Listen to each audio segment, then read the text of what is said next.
I was pushed out of my own home, silenced, and told I was confused. But when lies turned into danger, I chose to fight back, not just for myself, but for my granddaughter. This is one of those inspirational stories about truth, courage, and reclaiming your life, even when family betrays you. Stories like this remind us why inspirational stories matter. Before we go on, if you still believe in your heart that God is watching over you, always working things out in ways you can't see, then right now, drop an amen in the comments. Because who knows? The moment you write it, a blessing might be slipping quietly into your life. Now then, let's get back to the story. My name is Marianne Brooks. I am 62 years old, and that night I understood one thing with absolute clarity. If I did not leave that house immediately, I might never get the chance to tell this story. Everything began just a few hours earlier in the red brick house in the suburbs of Savannah, Georgia, where I had lived for nearly 30 years. It was not a mansion, but it was the place where I raised my son, where I cried when my husband passed away, and where I repainted every wall with money earned from working night shifts as a home health aide. I used to believe that no matter how harsh life became, that house would always be my safest place. I was wrong. My son, Caleb, stood in front of me that night, his eyes bloodshot, and Nina, his wife, sat on the sofa, arms crossed, silent in a way that sent a chill down my spine. I asked just one simple question. Caleb, did you take my house documents? I never got to hear the answer. Caleb stepped forward fast, and rougher than I had ever seen him. His shoulder slammed into me, knocking me backward. My back hit the shoe cabinet. My head struck the wall. I heard a dull thud, and then everything tilted. My ears rang. My vision went dark for a few seconds. What hurt me most was not the fall. It was the scream of my granddaughter, Lila, from the staircase. She was only 8 years old. Mom, don't hurt Grandma. Her voice shattered with fear. I tried to stand up, my trembling hand gripping the edge of the cabinet. Caleb took a step back, as if he had just realized he had crossed a line. But Nina did not move. She looked at me, her gaze cold and sharp. She fell on her own, Nina said evenly. She's always unsteady like that. I looked at her, unable to believe what I was hearing. I looked at Caleb, waiting for an apology. A word in my defense. Any sign that the boy I had raised was still there. But he lowered his head. In that moment, I understood. I was no longer his mother. I had become an obstacle. I went upstairs, closed the door, and locked it. My hands shook so badly it took several tries to get the key into the lock. I sat on the edge of the bed, my heart racing, my head pounding, as if being squeezed in a vice. I knew I could not stay the night. I took only what mattered most. My identification papers, the house deed, an old photo album, and the brown canvas bag that had been with me for more than 40 years since I was a young woman, newly married, full of dreams, unaware of how cruel life could be. When I pulled my suitcase into the hallway, I heard laughter from the backyard. Nina had invited friends over. I do not know how or when, but my yard, the place where I once planted roses and hung laundry, was now filled with lights, music, and the smell of grilled meat. I heard someone say loudly, "Cheers to new beginnings." Another voice scoffed, "Finally, the house feels right." I stood frozen at the top of the stairs. They were celebrating my disappearance. No one looked up. No one noticed me standing there, my head throbbing, my heart in pieces. In that moment, I realized that if I stepped out, if I said anything at all, I would only humiliate myself further. So I stayed silent. I quietly opened the front door. The night air hit my face, carrying the damp scent of the river and wet grass. I pulled my suitcase onto the porch, one step at a time. With every step, I heard laughter behind me, as if the house itself were slamming shut at my back. I got into my car, closed the door, and only then did I allow myself to cry. Not sobbing, just silent, burning tears falling onto the back of my hand. I drove to Ruth's house, my cousin's. The clock read nearly 2 a.m. Ruth opened the door, saw my pale face, and the bruise forming on my forehead, and asked nothing. She simply held me tightly. That night, I did not sleep. I lay on the sofa, staring at the dark ceiling, listening to the steady hum of the air conditioner, my mind filled with hundreds of questions. What had I done wrong? How had I raised my son in a way that allowed him to shove his own mother into a wall and then turn around and eat at a party? But then, amid the chaos, another thought emerged. At first, it was faint, but as dawn approached, it became unmistakably clear. If I stayed, they would not stop.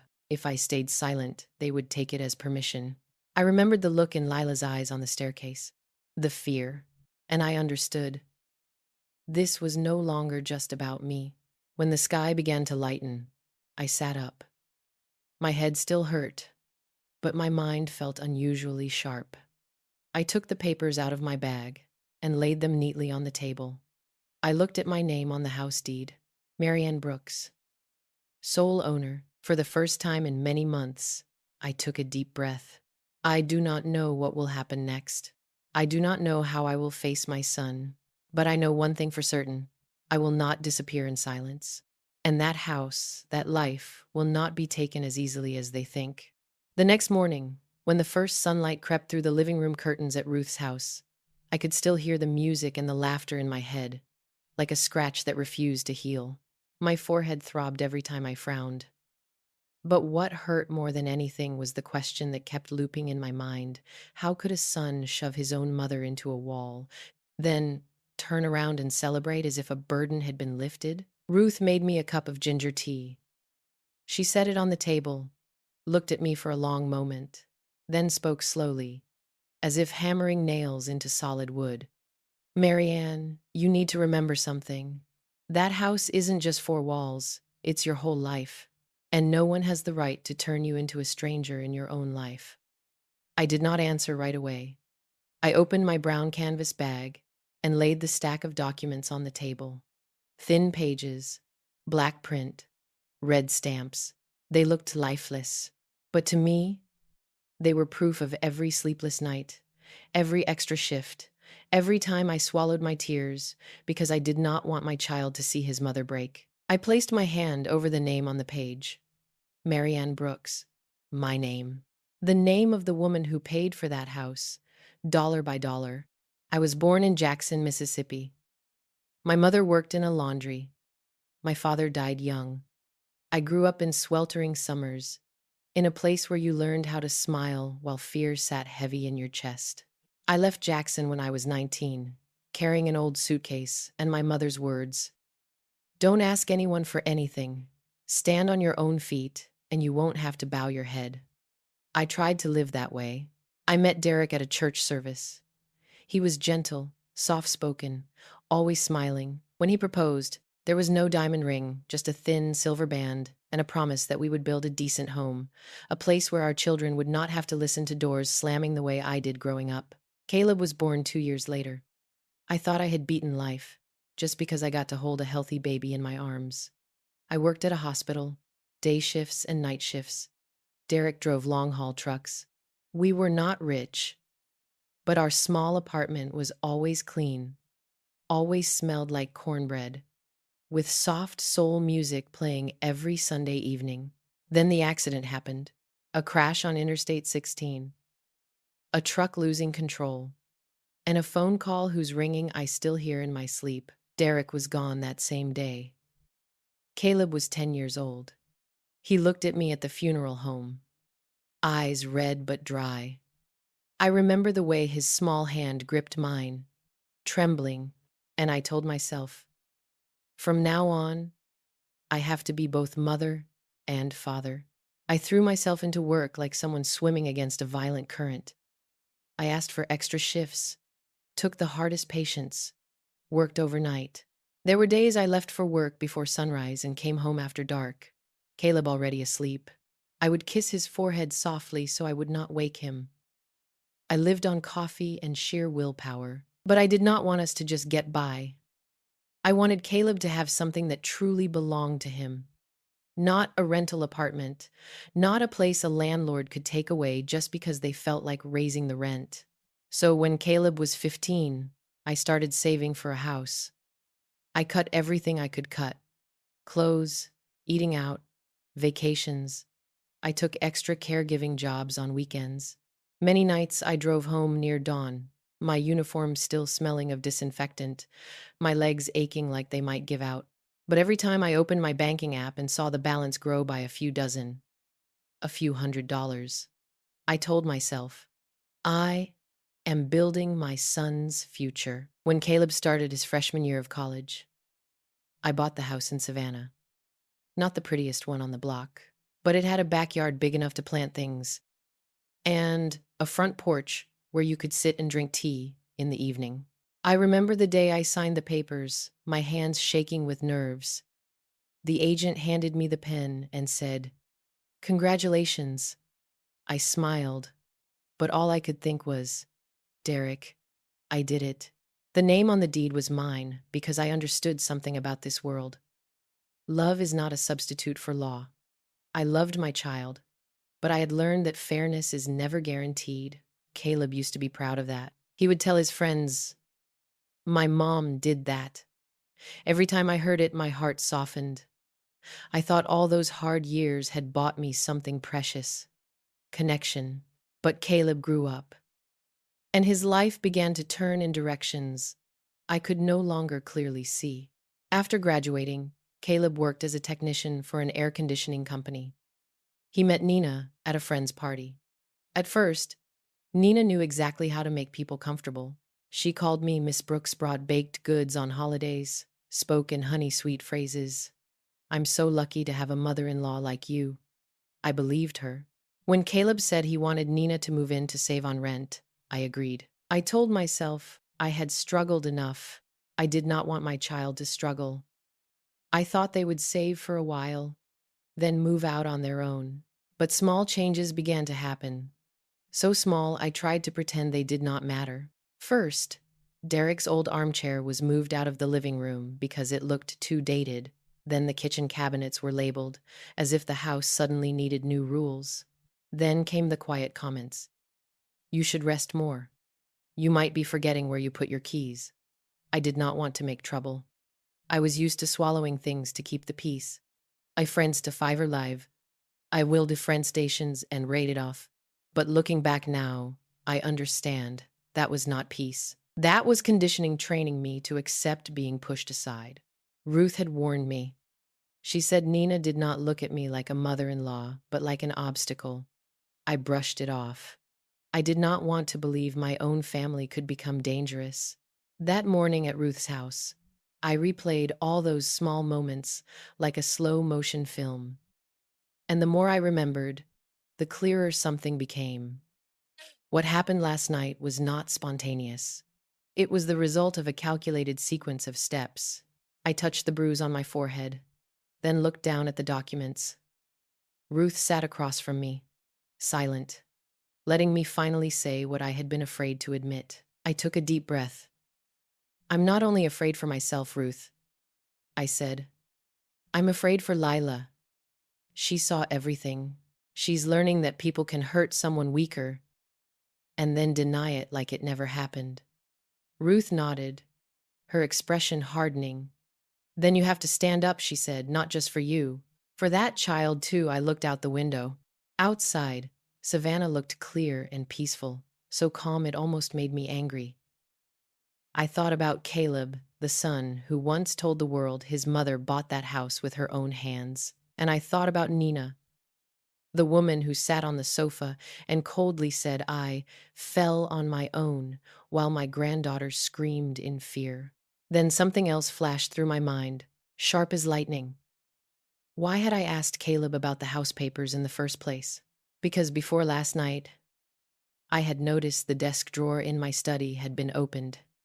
My folder, not quite where it belonged. I had convinced myself I was remembering wrong. I would not allow myself to remember wrong anymore.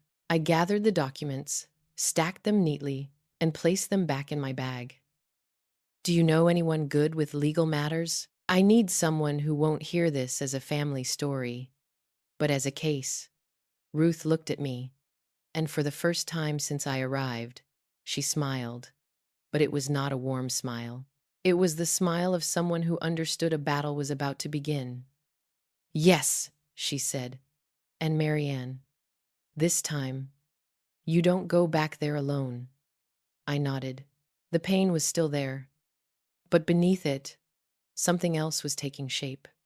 Something hard, sharp, and clear-headed. I do not know what Caleb and Nina have prepared to turn me into a loser in my own home, but I know I have something they underestimated, a lifetime of evidence, and a woman who has endured long enough. And somewhere deep inside me, a promise rang out, clear as a bell. I will pull Lila out of fear, and I will not let that house become a trophy for betrayal. I used to think the changes in the house were minor, the kind of things people overlook if they do not want to make a scene. But sitting in Ruth's house, laying out my memories like shards of broken glass, I finally understood this. Nothing in those months was accidental. After Nina moved in, she did not rush to take over. She was patient, the kind of patience that belongs to someone who knows she is advancing step by step and does not want anyone to notice. At first, Nina was just rearranging for convenience. She said my living room was too dark, so she pulled the curtains open and replaced the warm yellow bulbs with harsh white light. She said the old wooden table looked heavy and suggested moving it into storage. That was the table where Derek used to sit every night, helping Caleb with homework. I nodded. Then came the kitchen. I opened the cabinets and found everything rearranged. The spices I used most were pushed to the top shelves. The pots and pans my hands knew by heart were gone, replaced by shiny new sets. On the refrigerator door, there were sticky notes written in colorful marker. Caleb and Nina's food, no eating after 9 p.m. I read those words again and again, with the strange feeling that I had somehow walked into someone else's house. When I asked Caleb, he just shrugged. Nina likes things neater, Mom. Don't worry about the small stuff, small. I was used to that word. I had used it myself for years, to quiet my own doubts.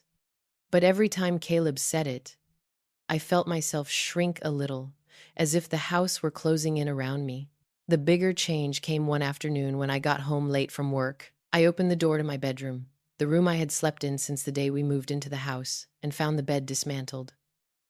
The sheets were neatly folded and placed on a chair. A larger, newer bed now took up most of the space. On the walls hung two abstract paintings I had never seen before. Nina stood in the middle of the room, hands on her hips. I thought you'd like the back room better, she said. It's quieter, closer to the guest bathroom. And this room really suits a young couple. I froze. The back room. That was the small room next to the garage, the one I used to store boxes. No window, just a tiny ventilation grate. Low ceiling. Suffocatingly hot in summer. Cuttingly cold in winter. Right next to the water heater. Always hissing softly. Like a tired sigh. Why didn't you ask me first? I asked, my voice rough. Nina tilted her head, looking at me the way you look at a child who does not understand. I thought you wouldn't mind. You always say, as long as everyone's happy, that's what matters. Caleb stood behind her. He did not look at me. He was looking at his phone, and that was it. No argument, no discussion, no vote, no consent from the homeowner. I moved rooms in silence. The first night on the hastily set up single bed, I heard every sound the house made. Footsteps overhead, soft laughter.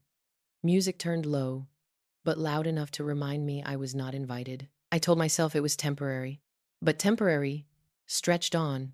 After that, I started eating alone more often.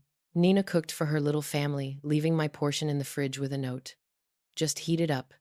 Some nights, I came home late to find my food already gone. She must have been hungry, Nina said, without apologizing. On weekends, Nina's friends came over more frequently. They took over the living room, played loud music, laughed easily. I sat in my room with the door slightly ajar, listening to glasses clink, hearing someone ask, "Where's Caleb's mom?" And Nina would answer, "Oh, she's resting," as if I were an old object that needed to be put away. I began to notice the looks, the way Nina looked at me when I entered a room. Not hostile, not angry, but measuring, calculating, as if she were asking herself, how much longer until this person is no longer here? I noticed Caleb changing too. He no longer sat and talked with me the way he used to. When I told stories about the hospital, he listened half-heartedly. When I asked about his job, his answers were short.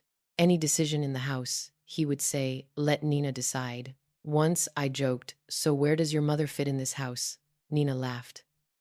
Caleb said, "You should rest, Mom, rest," as if my role were finished.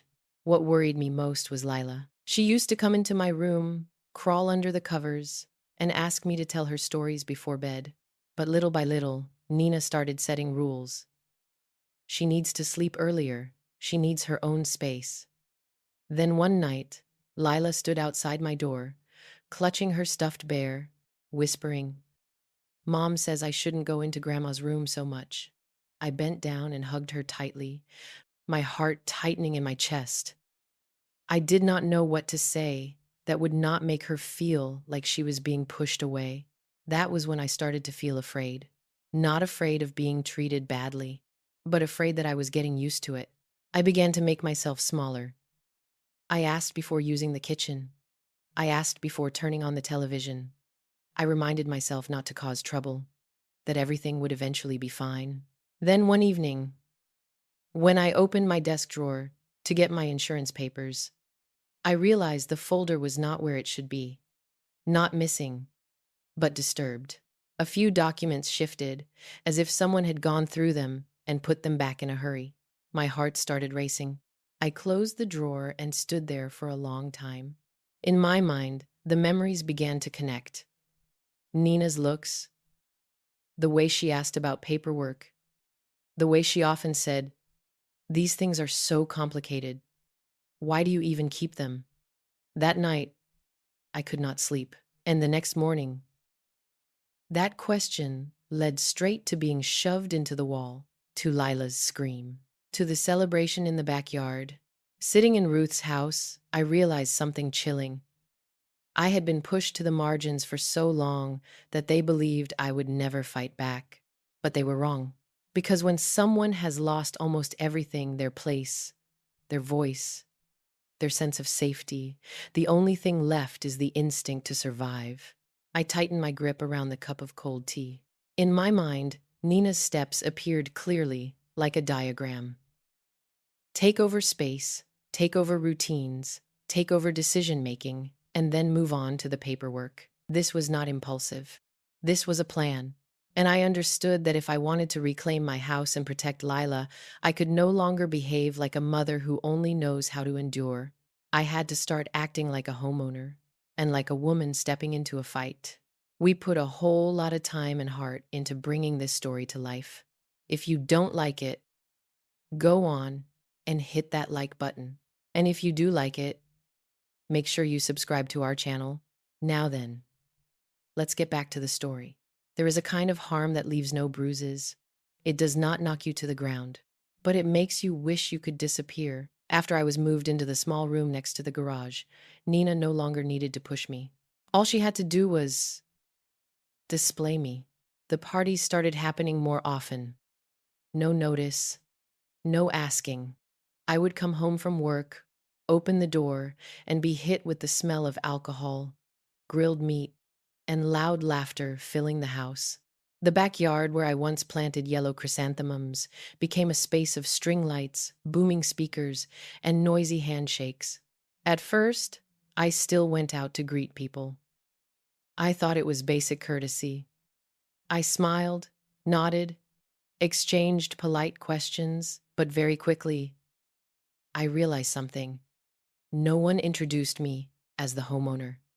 "This is Caleb's mother," Nina would say, her voice light and casual.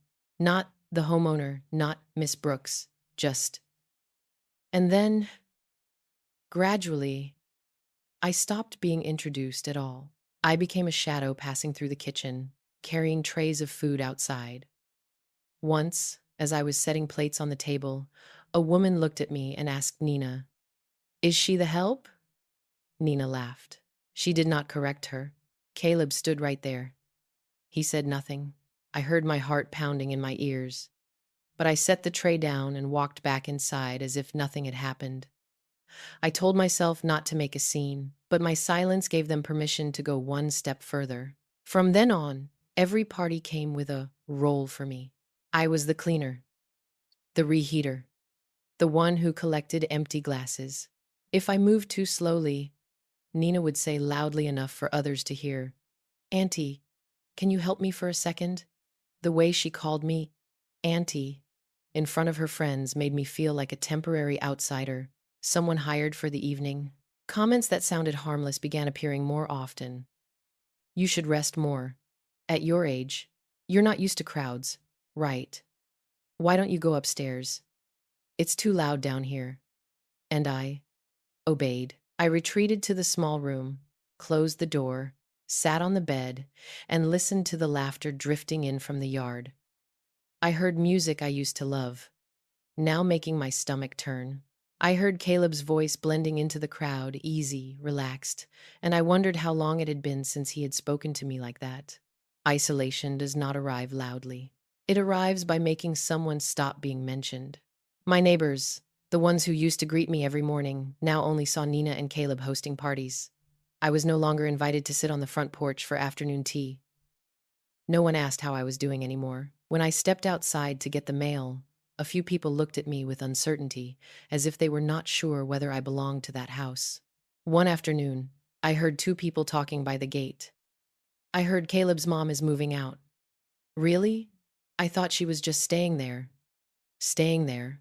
I stood behind the door, my hand clenched tight, feeling as if someone had slapped me across the face. That night, I asked Caleb, "What do you mean people are saying I'm moving out?"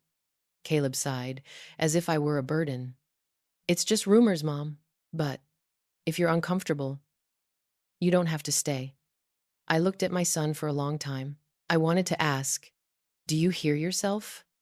But the words stuck in my throat. I turned away. The peak of the humiliation came at Nina's birthday party. I was not invited, but I lived in that house, so I was there. Nina decorated the backyard like a major event. Balloons, long tables, a three-tier cake, more guests than usual. I stood in the kitchen, chopping vegetables, as if it were simply understood that this was my role. When the cake was brought out, Nina took the microphone. She smiled brightly, said a few words about her little family, about new beginnings. Then she said something that froze everything inside me. "It's nice that the house feels more organized now. There's room for the people who actually live here." A few laughs followed, not loud, but enough. I stood behind the sliding door, my hands wet with dish soap, my heart racing.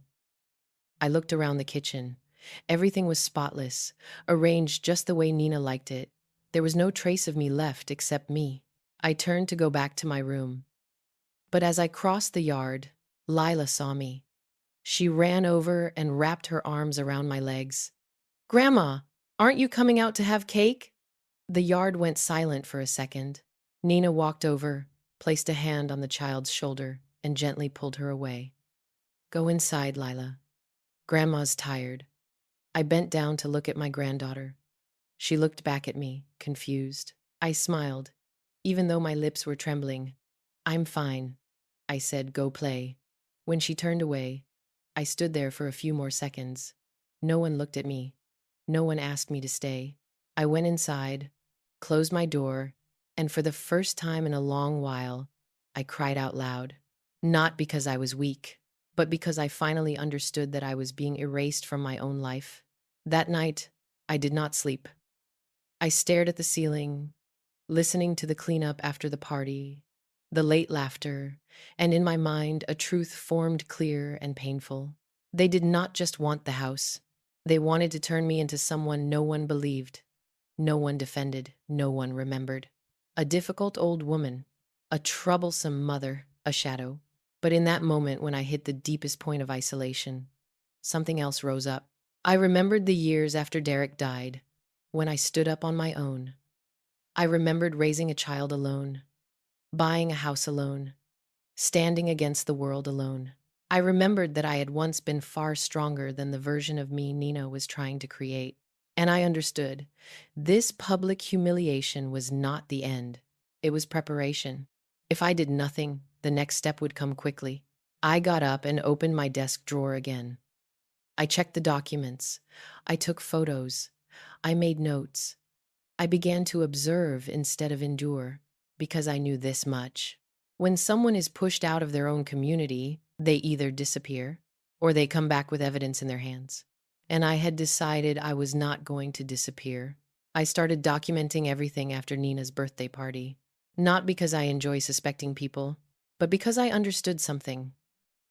Once they turn you into a joke in public, the next thing they do is turn you into someone no one trusts. I wrote it all down in a small notebook. What day the parties happened, who showed up. I put my most important documents in my bag and carried them with me to work. I did everything quietly, like someone learning how to survive inside her own home. And then, on a Monday morning, right after I got off a night shift at the hospital, I stood there at the front door, my heart pounding. My hands went ice cold, even though Savannah was already starting to warm up. I tore it open. It was a debt notice from a finance company in Atlanta. A personal loan for $7,800 past due by 2 payments, with a warning that it would be sent to collections if I did not pay. Borrower name, Marianne Brooks. Address, my house. Phone number, a number I had never used. I read it again and again. My eyes blurred, not from exhaustion, but from the cold that slid straight down my spine. I had never applied for any loan. I had not signed anything. I did not even know this company existed. I walked inside and laid the letter on the kitchen table. Caleb was eating breakfast, phone in his hand. Nina stood in the hallway mirror doing her makeup. Neither one looked up. Caleb, I said, forcing my voice to stay steady. 1 second too short to read, but long enough for me to see his pupils tighten. Nina turned around, like she'd just overheard something funny. Oh my God, she sighed. Are you worked up again? You know there are so many scam letters these days. Right. I looked at her. Nina, this debt is in my name. Nina shrugged barely. You probably forgot. I stood there, still. I had heard plenty of insults from her. But that line, it did not feel like an insult. It felt like a cold stone dropped straight into my stomach. Because it did not just say I was wrong, it said I was no longer sharp enough to know what I had done. How many years have you been doing paperwork at the hospital? Nina continued, sounding like she was explaining something to a child. You could have signed something and not remembered. At your age, I felt blood rush into my ears. I fought not to raise my voice. I didn't sign anything, I said. And I want the original file. Caleb stood up, took his coffee, avoided my eyes. Mom, you're making this a bigger deal than it is. I'll call them. Just don't stress yourself out. Don't stress yourself out. Those words felt like a blanket pressed over the mouth of someone drowning. That night, I called the number on the letter. I answered question after question for verification. When the representative read the details back, they said they had a scanned signature and an online application submitted from an IP address in the Savannah area. I asked them to email me a copy. 2 hours later, the email arrived. I opened the PDF, and I saw the signature. My name, Marianne Brooks, written in a shaky, fake hand that did not match mine. It was the contact person section, a new phone number and an email I had never created.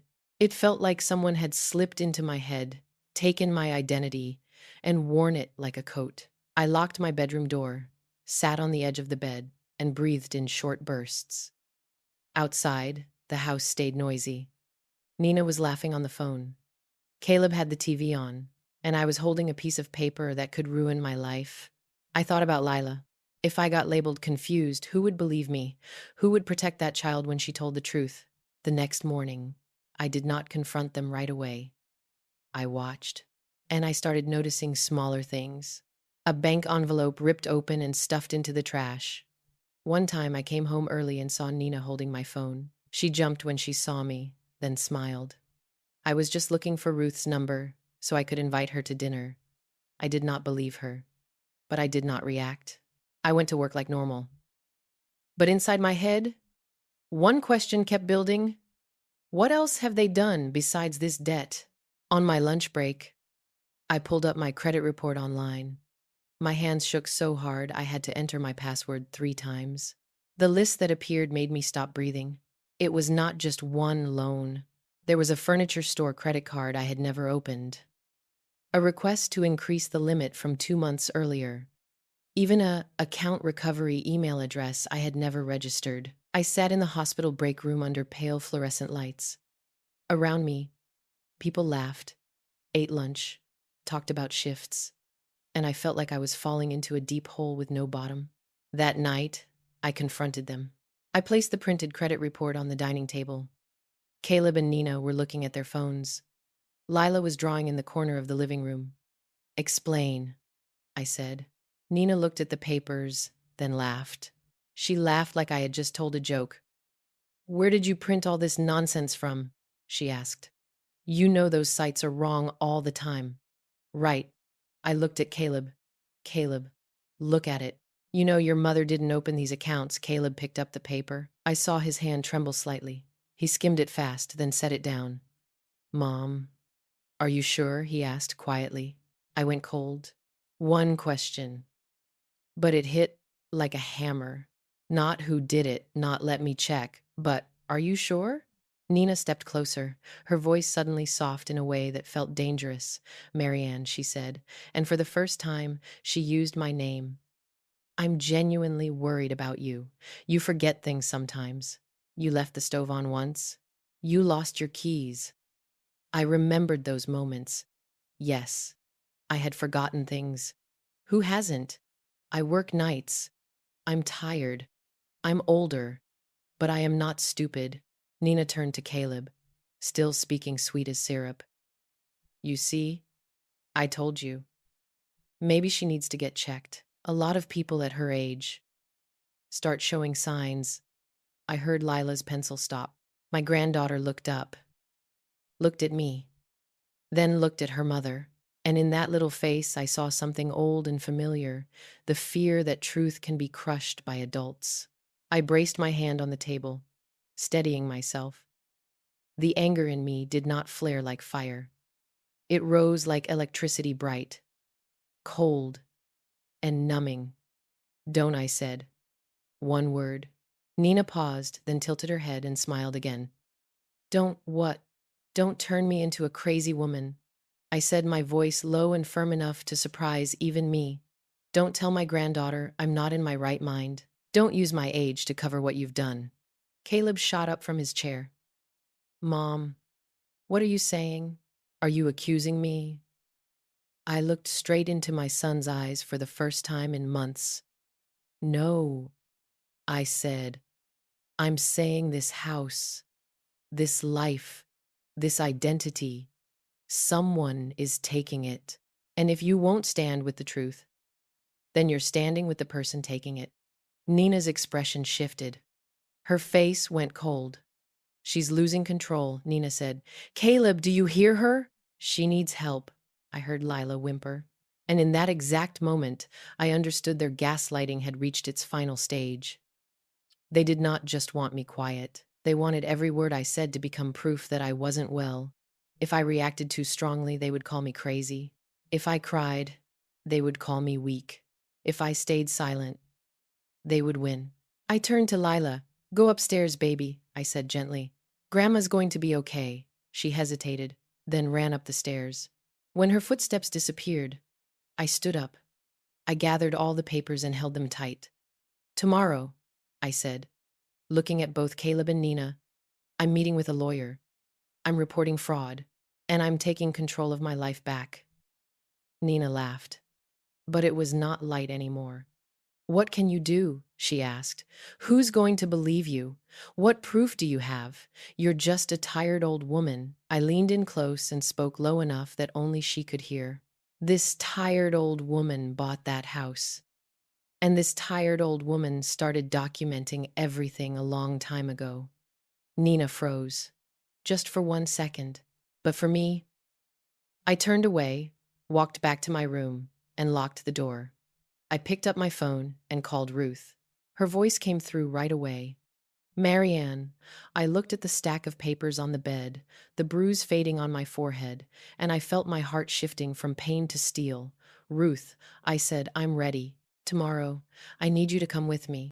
I didn't sleep that night. Not because I was afraid of the dark, but because I could hear the house breathing, the soft creak of the wooden floor when someone passed by, a cabinet door left half closed, a phone buzzing, then stopping. Sounds so small I would have ignored them if I weren't on edge. But that night I was awake in a ruthless way. I understood. When people know you're about to strike back, they try to neutralize you first. I lay on my side with my hand on the brown canvas bag under my pillow. Inside were the printed credit report, the debt notice, photos of the disturbed drawer, and the USB where I'd backed up the emails. I told myself, in the morning, all I have to do is walk out of this house and everything changes. But morning didn't get a chance to arrive. About an hour after midnight, there was a knock on my door. Not hard, not frantic. The kind of knock that makes you open up because you think it's normal. Marianne Caleb's voice came through, low and tight. Can you open the door? I need to talk. I didn't get up right away. I spoke through the door. Talk about what? A pause. Then Nina's voice slid in soft in a way that didn't feel real. It's just a misunderstanding, ma'am. Let's clear it up so everyone can sleep. I opened the door, just a crack. Caleb stood there with dark circles under his eyes, his phone clenched in his hand. Nina was behind him, arms crossed, face calm. Let us in. Caleb said, I'm tired. I said, we'll talk in the morning. Nina tilted her head and gave a thin little smile. You're always talk in the morning, she said. And then in the morning you forget. I opened the door a little wider. That was my first mistake of the night. Caleb stepped in and shut the door behind him. Not because I was afraid of my son, because I didn't recognize him anymore. I called the finance company, Caleb said fast. They said there was an online application. Maybe you clicked something by mistake. No, I said. And you know that. Nina sighed and sat on the edge of my bed, like the room belonged to her. Marianne, she said in that fake soothing tone, we're just trying to help you. You're under so much stress. The hospital, the night shifts. A lot of people your age start. Don't, I cut in. Don't use my age to cover fraud. Caleb slapped his hand down on the dresser. Not hard, but hard enough to make me flinch. You always blow everything up, he said. What are you planning to do? Drag the whole family into trouble. What family? I asked. The family that shoved me into a wall? Or the family that stood there while I got humiliated? Nina stood up. The smile disappeared. Watch your mouth, she said. You're in the home of our family. I stared straight at her. This house is in my name. For a split second, I saw something flash in Nina's eyes. Not anger, fear. Caleb took a breath. Listen, he said, dropping his voice. There's a way to handle this quietly. You sign a temporary financial power of attorney. Just temporary. Let me deal with the paperwork. You rest and get your strength back. Nina placed a stack of papers on the dresser. I don't know where she pulled them from. Just a few signatures, she said. Keep it simple. I stared at the papers. My heart started pounding. I didn't need to read them to know what this was. If I signed, I'd be erasing myself, handing over control with my own pen. I'm not signing, I said. Caleb's tone changed. Don't do this to me. I'm not doing anything to you, I said. Too close. You're making this worse, she whispered. If you keep pushing, people are going to think you're not well. Do you want Lila hearing all of this? My granddaughter's name landed like a thin blade. I want Lila safe. I said, far away from this. Caleb turned away, then turned back too fast. He had his phone up. I made an appointment for you, he said, tomorrow. Cognitive evaluation. Just so we can be sure, I smiled. Not because it was funny, because I understood this was the end game, and if I don't go, I asked. Nina lifted one shoulder. Then we'll have to do what's necessary. My back hit the closet. My heart was hammering. I looked at Caleb, the little boy who held my hand at the funeral home, and I saw a stranger standing in front of me. You don't have the right, I said. You don't get to trap your mother inside her own house. Caleb stepped forward. I lifted my hand. Don't, I said, Lila is asleep. And then I heard something at the stairs. A small footstep. I turned, and there was Lila, clutching her stuffed bear, eyes wide. Grandma, she whispered. Everything inside me went rigid. Nina's voice changed instantly, sweet enough to make my skin crawl. It's okay, baby, she said. Grandma's just a little tired. Caleb looked at me with a mix of pleading and irritation. Mom, please, he said softly. Don't scare Lila. I looked at my granddaughter, then at the papers on the dresser, then at the door, and I understood. If I stayed, they would keep pressing. If I fought right then, they would make me the problem in front of Lila. I swallowed. Give me a few minutes. I said, I need to get my things. Nina nodded like she'd already won. Don't take long, she said. I went inside my room and locked the door. My hands shook violently. I shoved the papers into the bag, added a few changes of clothes, my phone charger, the USB. I opened the window small and low and looked out. The yard was dark, quiet. A knock hit my door again, harder this time. Marianne, Nina called. Are you done yet? I opened the window. I didn't think. I moved. I stepped out, my feet sinking into damp grass, my heart beating so hard it felt like it might split. I circled around the garage, stayed out of the light, and headed toward the narrow road behind the house. Every step was a count. 1, 2, 3, don't turn around. When I reached the corner, I heard my name, distant, angry. I didn't stop. I got into my car, locked the doors, and started the engine. My hands shook so much it took 2 tries. When the car finally rolled forward, the tears came, not from fear, but because I had just left my own home for the second time, just to keep myself intact. I drove straight to Ruth's house. This time I didn't knock. I rang the bell, long and hard. Ruth opened the door, saw my face, and pulled me inside without asking a single question. You okay? She asked. Tonight, I am, I said, but if I stay there, I don't know what tomorrow looks like. Ruth nodded. Her hand settled on my shoulder, steady. Certain, tomorrow, she said, we do this the right way. I sat down, set the brown bag on the table, and opened it to check everything still there. I took a deep breath. In my mind, the decision became clearer than it had ever been. This was no longer family business. This was safety, identity, and the law. And this time, I wasn't going back alone. Thank y'all for sticking with us all the way to this point. If you busy or gotta go right now, hit that like button so you can find this video easy later. All right, now, let's get back to the story. I woke up on Ruth's sofa with thin sunlight slipping through the curtains. My head throbbed dully, but what made it hard to breathe was the silence. No footsteps on hardwood floors, no forced laughter, no one knocking to talk things through, just me. And what I had brought with me. I sat up and placed the brown canvas bag on the table. I opened it and laid everything out in a straight line. The debt notice, the credit report, printed emails, photos of the disturbed drawer, the USB drive. I looked at them the way someone checks ammunition before walking into a fight. Ruth made coffee. She didn't ask many questions.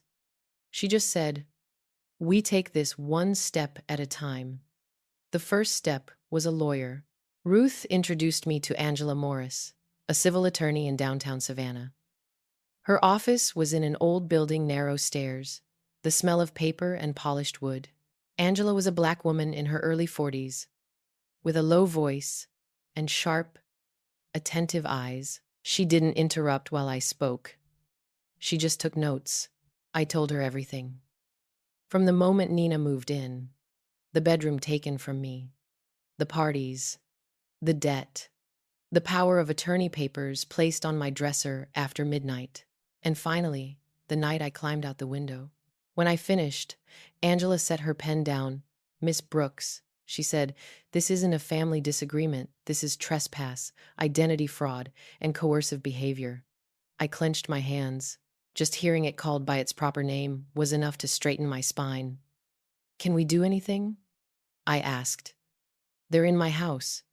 "Yes," Angela said, "but we have to move quickly and in the right order." She asked for proof of ownership. I handed her the deed with my name on it. She asked about witnesses. I mentioned Leela, then stopped. I wasn't ready to pull my granddaughter in yet. Angela nodded. She understood.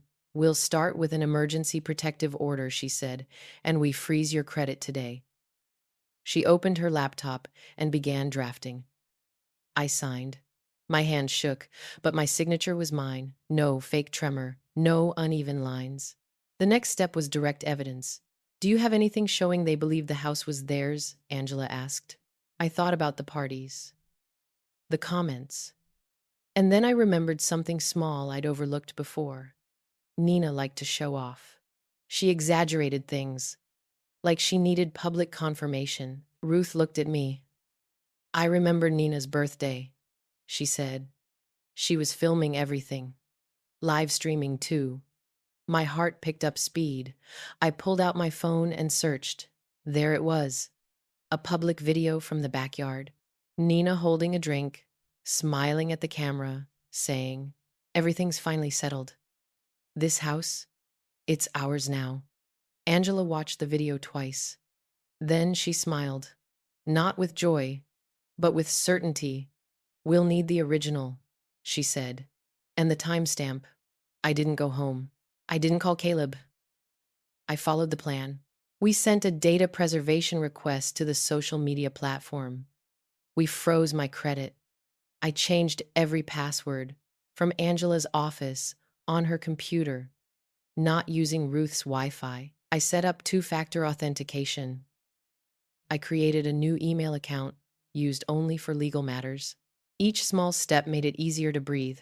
That afternoon, Angela called Miss Brooks. She said, "I have good news, and very good news." I stood up. "The good news. The temporary protective order has been approved for tonight." "The very good news. We traced an IP address tied to the loan application back to your home." I closed my eyes.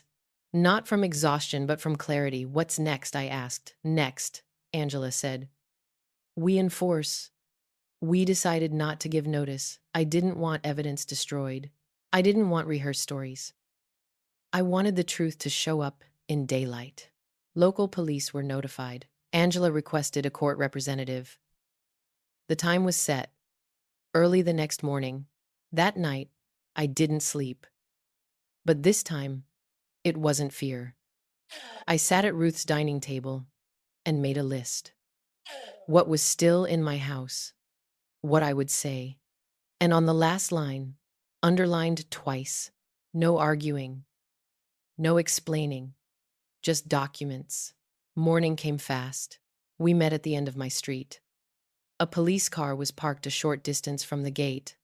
I looked at the house, from afar, windows open, kitchen light on. Like any ordinary morning, Angela stood beside me. "Are you ready?" I took a deep breath. "Yes." We walked up. Caleb opened the door. His face drained of color when he saw the police and Angela. "What's going on?" he asked. Angela spoke first, her voice clear and deliberate. She handed him the papers. "We're here to enforce a temporary protective order and to notify you of an identity fraud investigation." Nina appeared behind him. She smiled out of habit. "You've got the wrong house," she said. Angela didn't look at her. She handed another document to Caleb. "The property is legally owned by Marianne Brooks. She is present." I stepped forward. I didn't speak. I just stood there. Nina looked at me, her expression shifting, for the first time, uncontrolled. "You've gone too far," she said. "You're destroying this family." Angela answered for me. "Families do not include fraud and coercion." The officers asked them to step back. Another officer began documenting the scene. I saw Nina's eyes flick toward the study, where my drawer had once been disturbed. Angela caught it. "Please remain where you are." We walked through the house. I pointed out the bedroom that had been taken, the small room by the garage, the file cabinet. I didn't touch anything. Finally, Angela turned to me. "Miss Brooks, would you like to say anything?" I saw fear in his eyes, not of me, but of consequences. "I just want to be safe," I said, "and I want the truth." No raised voice, no tears. The officers explained the next steps. They would vacate the property within the required time frame. They were not to contact me, and they were not to use my personal information. Nina protested. Caleb said nothing.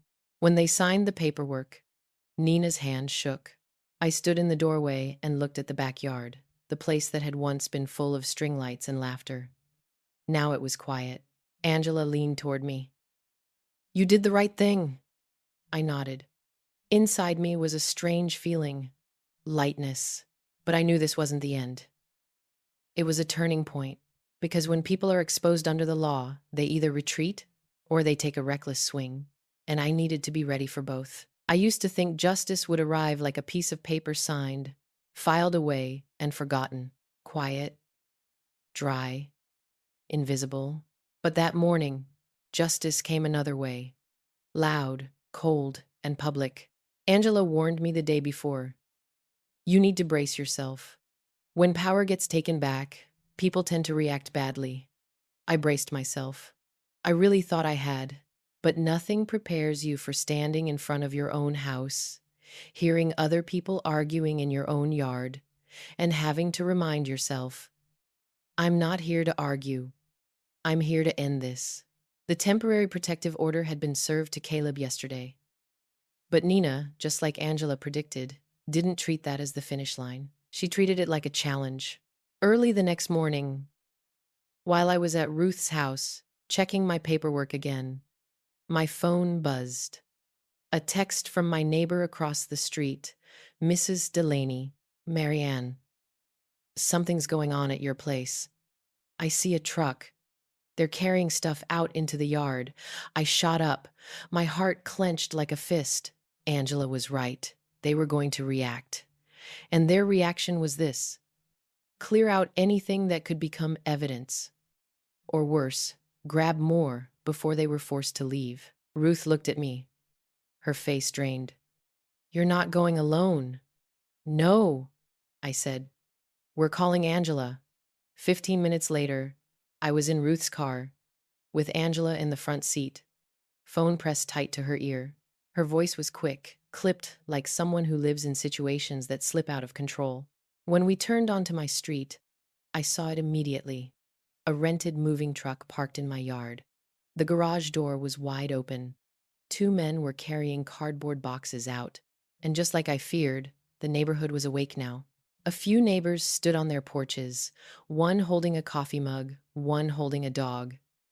They weren't speaking loudly, but their eyes were saying it for them. I stepped out of the car.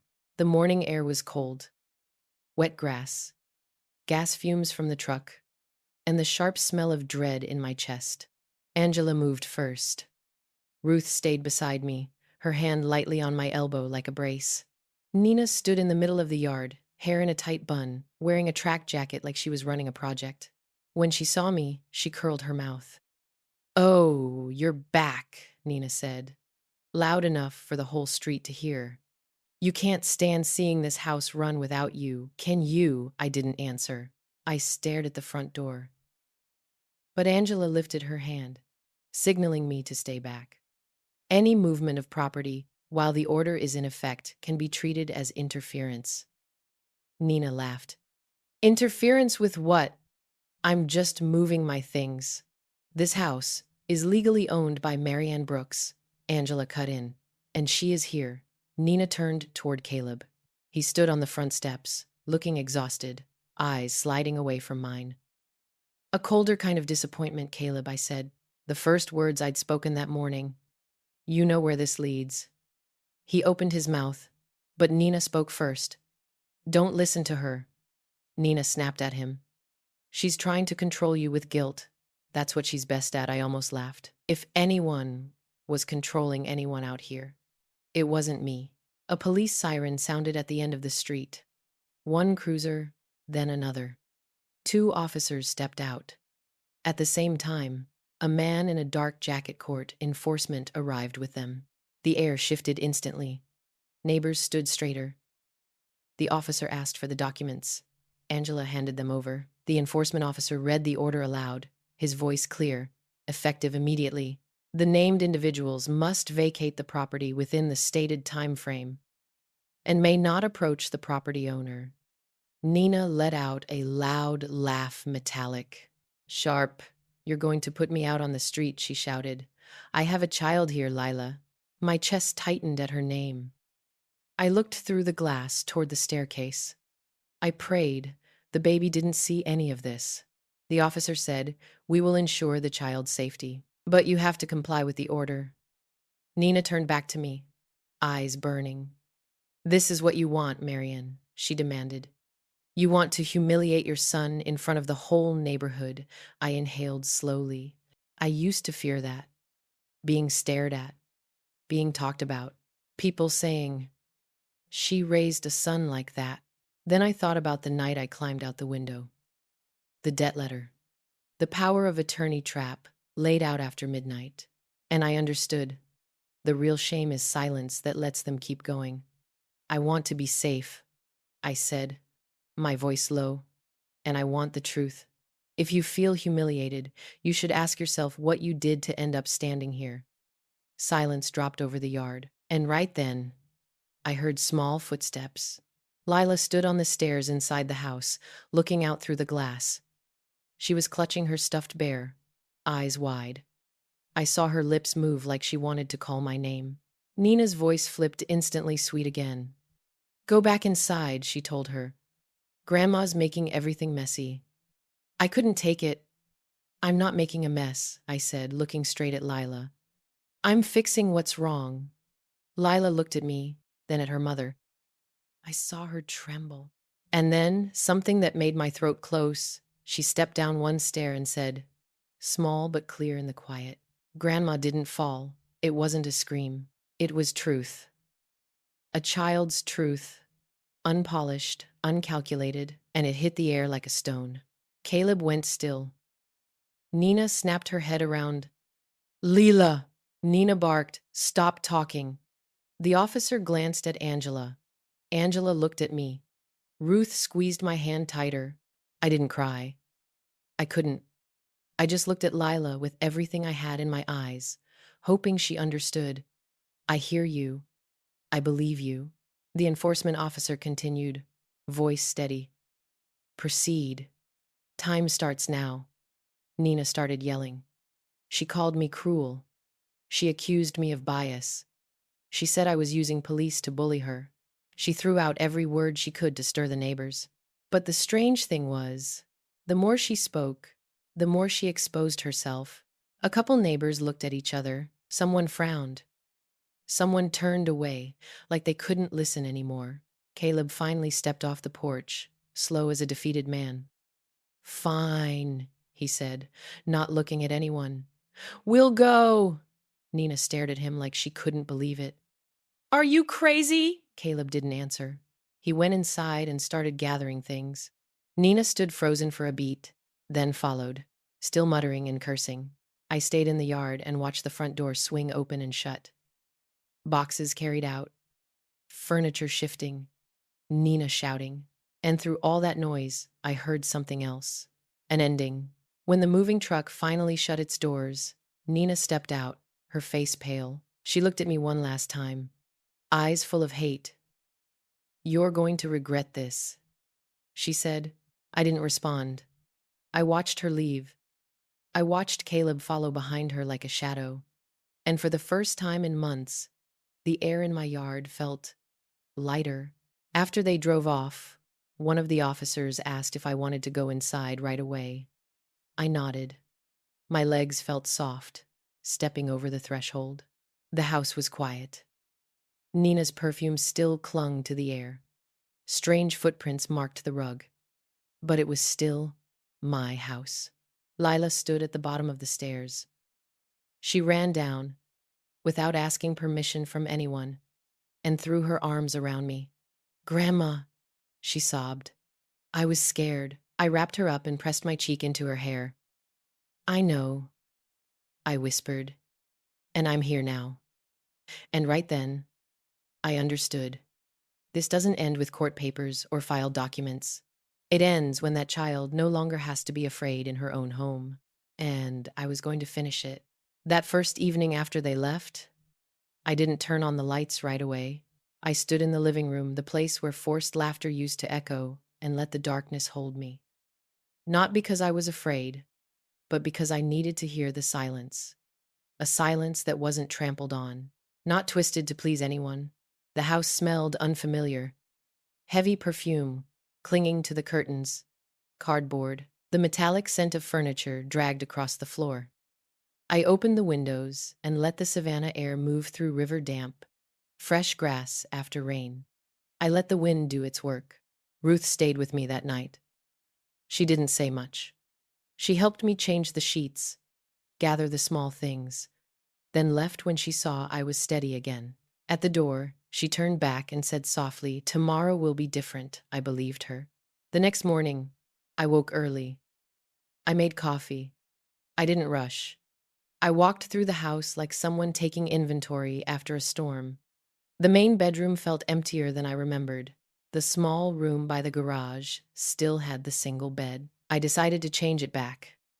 I carried the single bed out and pulled my old bed back where it belonged. Each pull was a deep breath. Each creak of the floorboards was a reminder. I'm back. I'm back. I'm back. Lila arrived around noon. A social services officer brought her over for temporary stability while the adults handled paperwork. She stood on the porch, clutching her stuffed bear, eyes scanning the house like it might change shape if she stepped inside. "Grandma," she asked quietly, "is it calm here?" I knelt to her level. "It is," I said, "and if it isn't, I'll make it calm." She didn't run. She moved slowly, touching the stair rail, the door frame like she was confirming everything was still real. I didn't rush her. I let her set the pace. That afternoon, we cooked together. I let Lila wash the vegetables while I cut tomatoes. No music, no TV, just running water and the sound of the knife on the board. She asked scattered questions, the kind children ask when they're trying to make sense of a world that just collapsed. "Were you scared?" "Grandma." "Yes," I said. "But being scared doesn't mean you have to keep running forever." She nodded. "Did telling the truth make everyone mad?" I set the knife down and pulled her into my arms. "Telling the truth makes you brave," I said, "and I'm proud of you." That night, I slept straight through.